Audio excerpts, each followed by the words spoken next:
Hi, this is Holly with Presence Point, and I don't know if you've ever had one of those days where you wake up to the ding of a text in your phone.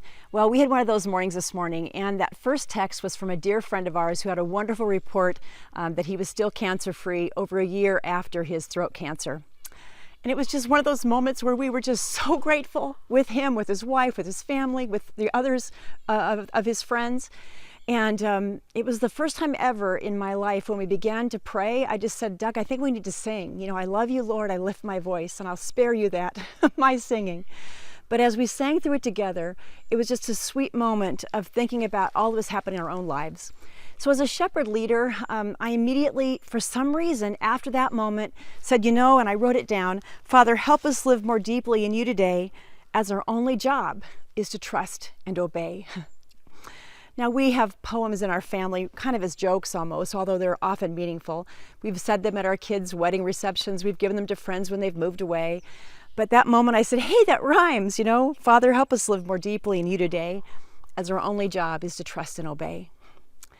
And it took me right to Psalm 28. Let me read these 3 verses for you, 7, 8, and 9.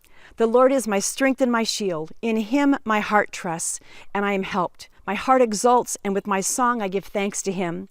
The Lord is the strength of his people. He is the saving refuge of his anointed. Oh, save your people and bless your heritage.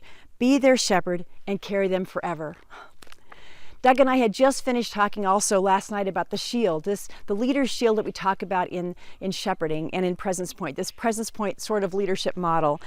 And we thought, after I'd said those words, Father, help us live more deeply in you today, as our only job is to trust and obey.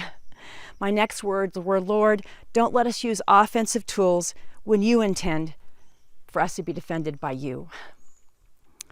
The Lord is the strength of his people. He is the saving refuge of his anointed.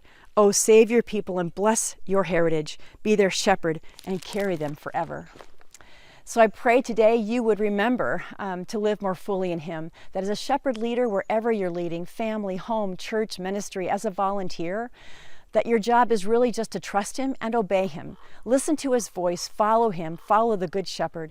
And then as you lead others, I pray that you shepherd in a way with provision, protection, and presence, that those in your life follow you willingly as well. May you live deeply into your calling. Thanks so much for joining us, and have a great week.